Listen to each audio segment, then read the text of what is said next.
السلام علیکم۔ پروگرام باب سخن کے ساتھ طاہر احمد بھٹی آپ کی خدمت میں حاضر ہے۔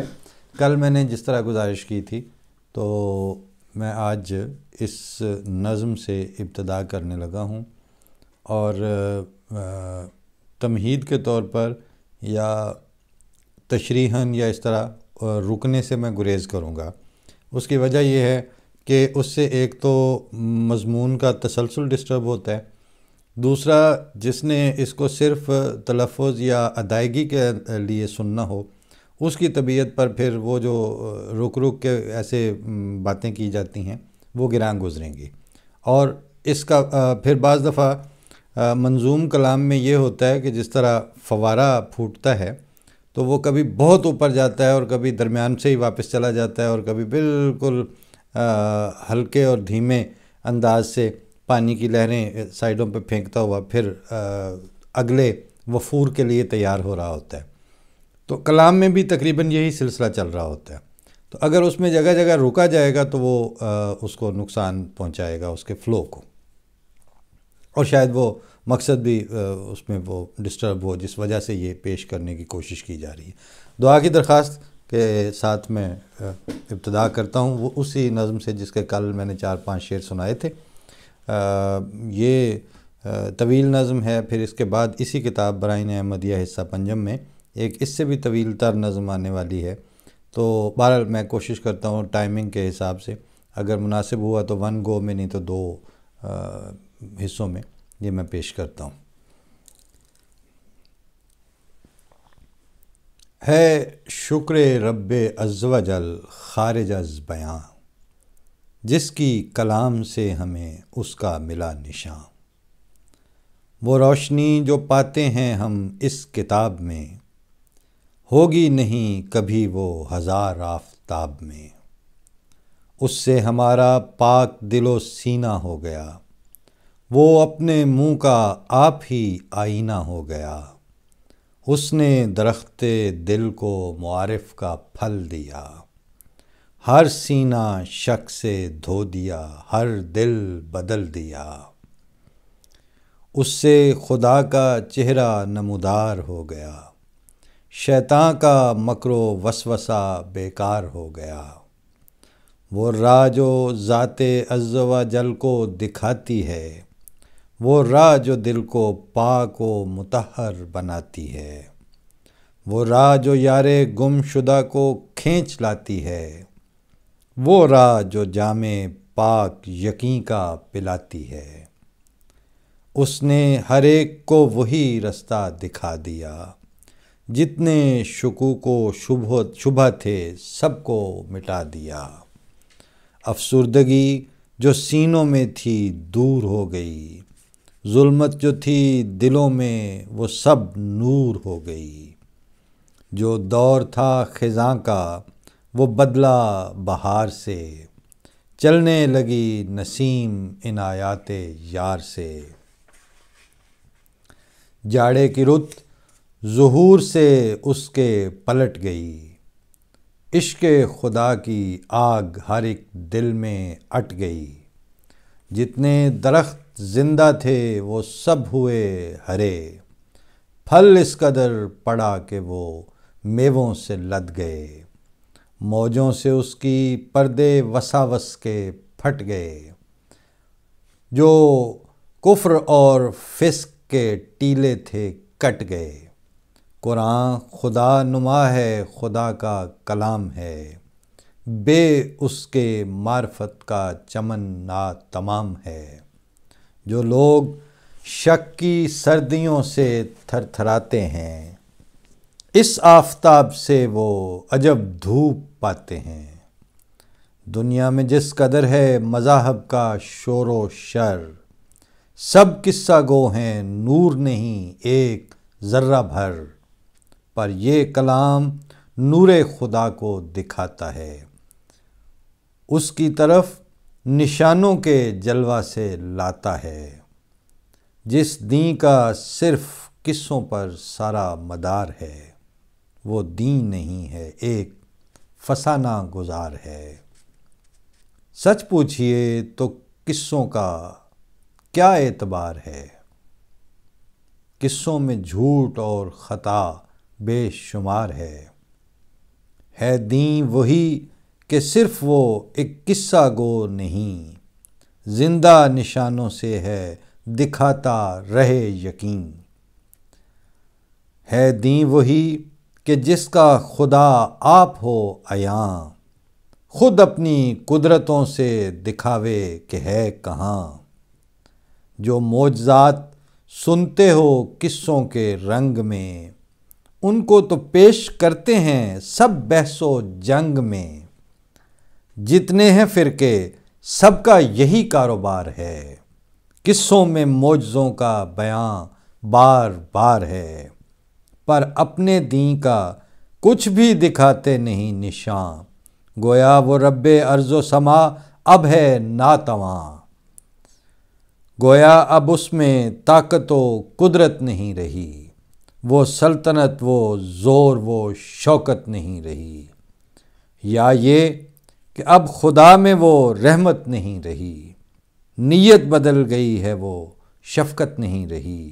ایسا گماں خطا ہے کہ وہ ذات پاک ہے، سچ ہے یہی کہ ایسے مذاہب ہی مر گئے، اب ان میں کچھ نہیں ہے کہ جہاں سے گزر گئے۔ پابند ایسے دینوں کے دنیا پرست ہیں، غافل ہیں ذوق یار سے دنیا میں مست ہیں۔ مقصود ان کا جینے سے دنیا کمانا ہے، مومن نہیں ہیں وہ کہ قدم فاسقانہ ہے۔ تم دیکھتے ہو کیسے دلوں پر ہیں ان کے زنگ، دنیا ہی ہو گئی ہے غرض دین سے آئے ننگ۔ وہ دین ہی چیز کیا ہے کہ جو رہنما نہیں، ایسا خدا ہے اس کا کہ گویا خدا نہیں۔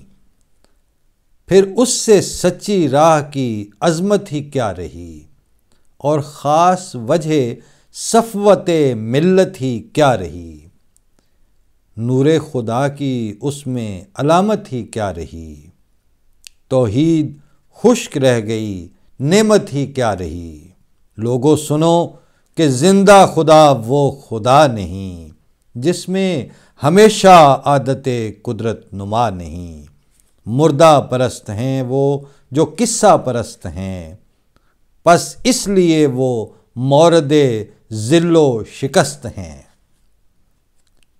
بن دیکھے دل کو دوستو پڑتی نہیں ہے کل، قصوں سے کیسے پاک ہو یہ نفس پر خلل۔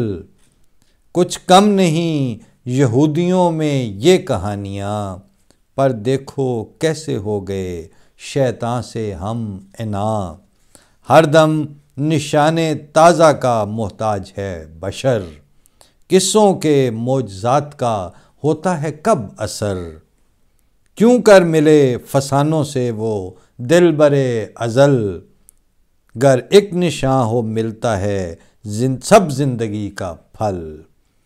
قصوں کا یہ اثر ہے کہ دل پر فساد ہے، ایمان زباں پہ سینے میں حق سے اناد ہے۔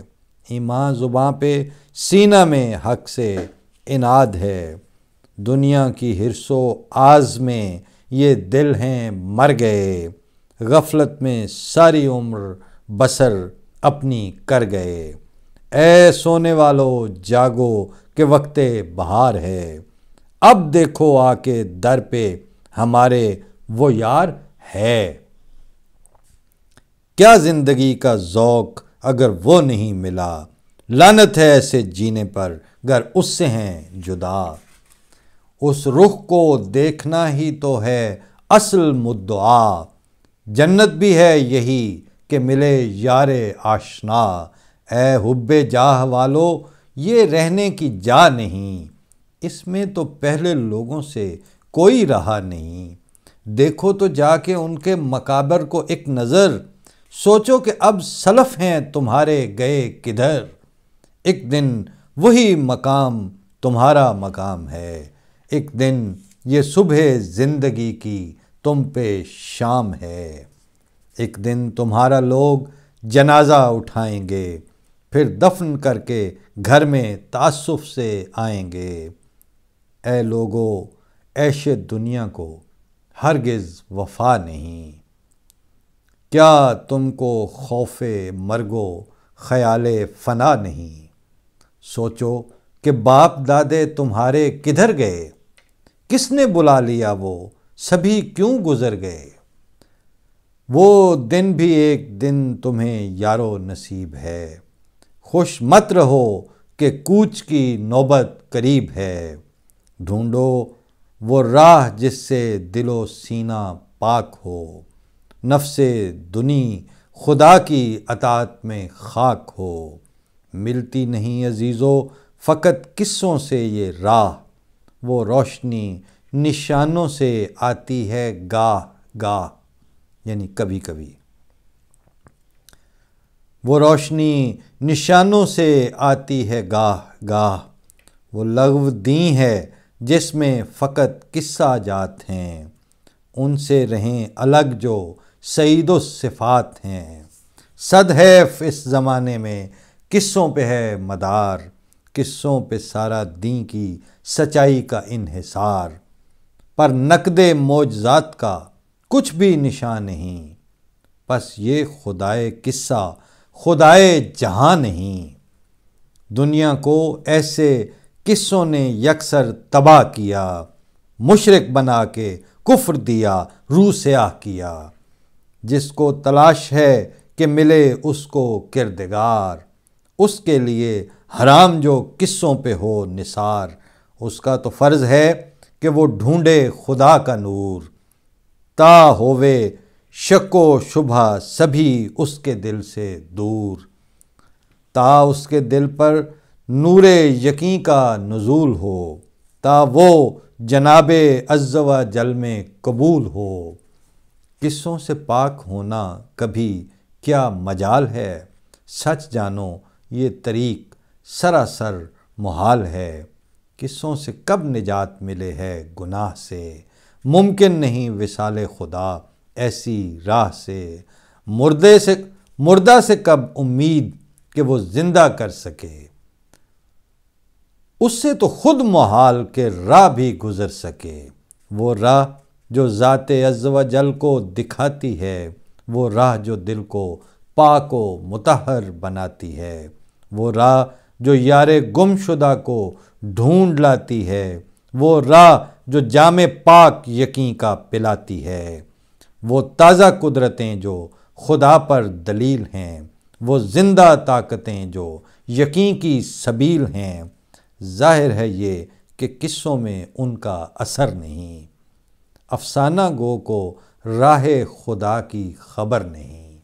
افسانہ گو کو راہ خدا کی خبر نہیں، اس بے نشاں کی چہرہ نمائی نشاں میں ہے۔ سچ ہے کہ سب ثبوت خدائی نشاں سے ہے۔ اس بے نشاں کی چہرہ نمائی نشاں سے ہے۔ سچ ہے کہ سب ثبوت خدائی نشاں سے ہے۔ کوئی بتائے ہم کو کہ غیروں میں یہ کہاں، قصوں کی چاشنی میں حلاوت کا کیا نشاں؟ یہ ایسے مذہبوں میں کہاں ہے دکھائیے، ورنہ گزاف قصوں پہ ہرگز نہ جائیے۔ جب سے کہ قصے ہو گئے مقصود راہ میں، جب سے کہ قصے ہو گئے مقصود راہ میں، آگے قدم ہے قوم کا ہر دم گناہ میں۔ تم دیکھتے ہو قوم میں عفت نہیں رہی، وہ صدق وہ صفا وہ طہارت نہیں رہی۔ مومن کے جو نشاں ہیں وہ حالت نہیں رہی، اس یار بے نشاں کی محبت نہیں رہی۔ ایک سیل چل رہا ہے گناہوں کا زور سے، سنتے نہیں ہیں کچھ بھی معاصی کے شور سے۔ کیوں بڑھ گئے زمیں پہ برے کام اس قدر، کیوں ہو گئے عزیزو یہ سب لوگ کور و کر؟ کیوں اب تمہارے دل میں وہ صدق و صفا نہیں؟ کیوں اس قدر ہے فسق کہ خوف و حیا نہیں؟ کیوں زندگی کی چال سبھی فاسقانہ ہے، کچھ ایک نظر کرو کہ یہ کیسا زمانہ ہے۔ اس کا سبب یہی ہے کہ غفلت ہی چھا گئی، دنیائے دوں کی دل میں محبت سما گئی، تقویٰ کے جامے جتنے تھے سب چاک ہو گئے، جتنے خیال دل میں تھے ناپاک ہو گئے، ہر دم کے خبث و فسق سے دل پر پڑے حجاب، آنکھوں سے ان کی چھپ گیا ایمان کا آفتاب، جس کو خدائے عز و جل پر یقین نہیں، اس بد نصیب شخص کا کوئی بھی دین نہیں، پر وہ سعید جو کہ نشانوں کو پاتے ہیں، وہ اس سے مل کے دل کو اسی سے ملاتے ہیں، وہ اس کے ہو گئے ہیں اسی سے وہ جیتے ہیں، ہر دم اسی کے ہاتھ سے ایک جام پیتے ہیں، جس مے کو پی لیا ہے وہ اس مے سے مست ہیں، سب دشمن ان کے مقابل میں پست ہیں، کچھ ایسے مست ہیں وہ رخ خوب یار سے، ڈرتے کبھی نہیں ہیں وہ دشمن کے وار سے، ان سے خدا کے کام سبھی معجزانہ ہیں، یہ اس لیے کہ عاشق یار یگانہ ہیں، ان کو خدا نے غیروں سے بخشی ہے امتیاز، ان کے لیے نشان کو دکھاتا ہے کارساز، جب دشمنوں کے ہاتھ سے وہ تنگ آتے ہیں، جب بد شعار لوگ انہیں کچھ ستاتے ہیں، جب ان کے مارنے کے لیے چال چلتے ہیں، جب ان سے جنگ کرنے کو باہر نکلتے ہیں، تب وہ خدائے پاک نشان کو دکھاتا ہے، غیروں پہ اپنا رعب نشان سے جماتا ہے، کہتا ہے یہ تو بندہ عالی جناب ہے، مجھ سے لڑو اگر تمہیں لڑنے کی تاب ہے، اس ذات پاک سے جو کوئی دل لگاتا ہے، آخر وہ اس کے رحم کو ایسا ہی پاتا ہے، جن کو نشان حضرت باری ہوا نصیب، وہ اس جناب پاک سے ہر دم ہوئے قریب، کھینچے گئے کچھ ایسے کہ دنیا سے سو گئے، کچھ ایسا نور دیکھا کہ اس کے ہی ہو گئے۔ میں اس کا یہاں پہ بریک لیتا ہوں، اور یہاں آج والا ابھی یہ پوری نہیں ہوئی ہے، ابھی تقریباً آدھی باقی ہے، تو انشاءاللہ اگلی ایپیسوڈ میں یہ بقیہ حصہ بھی پیش کر دیا جائے گا۔ دعاؤں سے یاد رکھیے، اللہ تعالیٰ اس کوشش کو بارآور کرے اور اس پیشکش کا فیض عام بھی ہو اور ہم تک بھی پہنچے۔ فی امان اللہ، السلام علیکم۔